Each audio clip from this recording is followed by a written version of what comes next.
সন্তান যখন মারা গেছে মা চিৎকার করে কান্দে, মালিক আমার কলিজার টুকরা সন্তান মারা গেল গো, তওবা নসিব হলো না, কালেমা নসিব হলো না, আল্লাহ দুনিয়া থেকে বিদায় হয়ে গেল। আল্লাহ চোখের পানি ছেড়ে মা জননী কাঁদতে লাগলেন। হঠাৎ করে দরজার মধ্যে একটা আওয়াজ আসলে, মা জননী ডাকতে বলে কে? বলে মা গো আমি হাসান বসরি। জোরে জোরে চিল্লায় বলেন মারহাবা। বলে হুজুর আপনি আইছেন, আমার সন্তান আর বেঁচে নাই, আমার সন্তান চিরদিনের জন্য বিদায় হয়ে গেছে, আর কোনোদিন মা বলে ডাকবে না, আর কোনোদিন আমি আপনার বিরক্ত করব না, মা বলে আর আমার কলিজার টুকরা ডাকবে না, দুনিয়া থেকে বিদায় হয়ে গেছে। মা ডাক দেয়া পর মা বলতেছে হুজুর আমার সন্তান আর দুনিয়ার মধ্যে নাই, বিদায় হয়ে গেছে। হাসান বসরি কয় মা গো দরজাটা খুলে দাও, দরজাটা খুলে দাও, কারণ তুমি যখন তোমার সন্তান ভাগ্যবান, তোমার সন্তানের কপালওয়ালা, তোমাকে বিদায় করে দিয়া আমি যোহরের নামাজ পড়ে যখন আমি যাই নামাজের উপরে ডান হাতখানা মাথা তলে দিয়ে যখন শুইতেছিলাম, ইলহামের মাধ্যমে আসলো হাসান বসরি রে তুমি যে মাকে ফিরাইয়া দিছো তুমি কি জানো না? ওই মায়ের সন্তানের দোয়া, ওই মা যখন সন্তানের জন্য হাত উঠাইয়া দিছে, আমি আল্লাহ তাআলা ওই সন্তানের দোয়া আমি কবুল করে নিয়েছি। জোরে জোরে বলো মারহাবা। হাসান বসরি রে যাও যাও, ওই সন্তানের তুমি জানাজা পড়াইবা, কাফন পরাইবা, দাফন পরাইবা, তুমি নিজ হাতে তাকে কবরে শোয়াইবা। তোর মাকে যায় বলো সন্তানের ফরিয়াদ আল্লাহ কবুল করে নিছে। মায়ের সন্তান যখন সন্তানের পক্ষ নিয়ে মা যখন আল্লাহর দরবারে উকলাতি করছে রে, আমার আল্লাহ সইতে পারে না, ওই মাতাল মতখোরের দোয়াটা আমার আল্লাহ মায়ের দোয়া কবুল করেছে। জোরে জোরে চিল্লায় বলা যাবে না মারহাবা, আর একটু জোরে জোরে চিল্লায় বলা যাবে না মারহাবা। হাসান বসরি ডাক দিয়ে বলে মা তোমার চোখের পানি মুছে ফেলো, যে সন্তানের জন্য তুমি ফরিয়াদ করেছো সেই সন্তান যখন তওবা সূচনা করেছেন, পাপের কথা মনে অন্তরে আসছে, তার ভিতরে একটা অনুশোচনা হয়েছে আমি পাপ করেছি, অন্যায় করেছি, তখন আল্লাহ তাআলা তাকে মাফ করে দিয়েছে।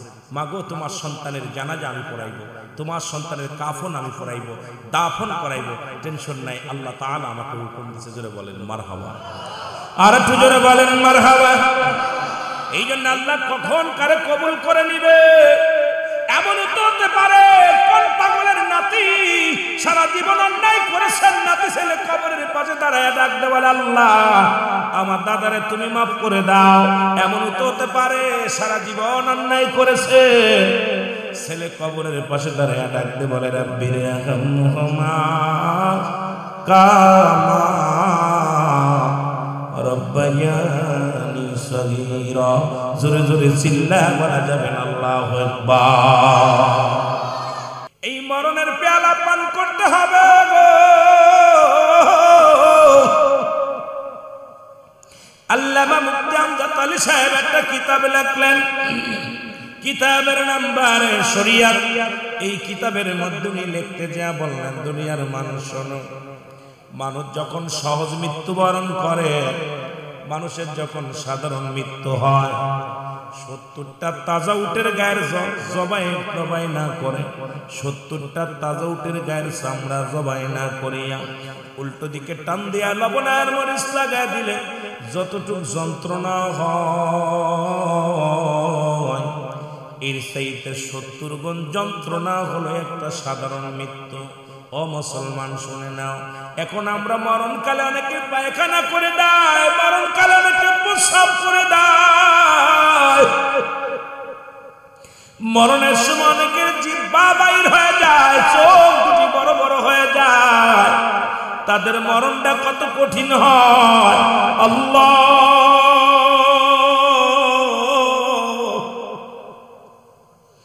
কত মানুষের জানাজা পড়াইলাম,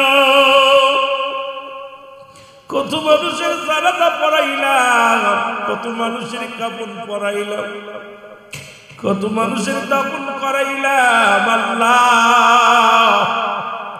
কোন দিন যেন আমার জানাজার জন্য মানুষ তৈরি হয়ে যাবে, আমার কাফনের জন্য লোকজন চলে আসবে, আমার কাফনের জন্য, আমার কবর খোঁড়ার জন্য আল্লাহ এই দুনিয়ার মধ্যে আগমন করবে লোকজন। আল্লাহ, ওই মরণের আগে আমাদের ইমানটারে তুমি মজবুত বানিয়ে দিও। জোরে জোরে চিল্লায় বলা যাবে না আল্লাহু আকবার। রে আজ না হয় কাল তুমি যাইবা কবরে, মরার পরে দেখবে চেয়ে গো তোমার ছবি রইল ওরে, মরার পরে আরো জোরে বলেন, মরার পরে দেখবে চেয়ে গো তোমার ছবি রইল, মরার পরে দেখবে। এ দুনিয়ার মুসলমান,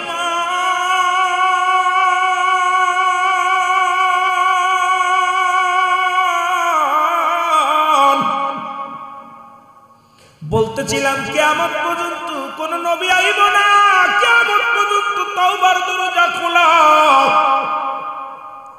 আর এই তওবাকারী ও মুসলমান, আজকে কোন গোলামের জন্য মনটা বেজার, কোন গোলামের জন্য হৃদয়ের মধ্যে কান্না এসেছে,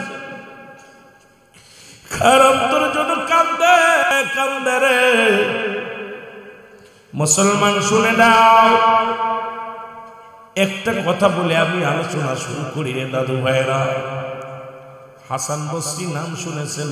আল্লাহু আকবার। পৃথিবীর মধ্যে হাসান বসরি জানেন, উনার দরবারে নারী পুরুষ দুজন বড় ভক্ত ছিল গো। শুনে নেন, এক মাতাল করে তওবা কবুল, এক মাতাল করে আল্লাহ জান্নাত দিল। আজকে ছেলেদের ইতিহাসটার মধ্যে আমার কথাগুলো মনে পড়ে গেল। আল্লাহ কখন কার দোয়া কবুল করবে বাজান রে, আলোচনা অনেক দিকে রয়েছে, আমি শুরু করবো আস্তে আস্তে, আমরা আলোচনার মধ্যে যাব। এই মাতাল কিছুদিন পরে তার বাবা মারা গেলেন, মা তাকে নিয়ে লালন পালন করতে লাগলেন।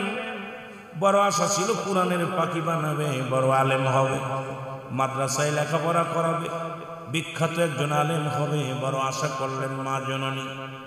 ও মুসলমান, কিন্তু সন্তান এত দুষ্ট হয়ে গেলেন, বড় হয়ে নামাজ পড়ে না, রোজাও রাখে না, হজ করে না, যাকাত দেয় না, দুনিয়ার মধ্যে মাদক সেবন করে, খারাপ কাজ করে বেড়ায়।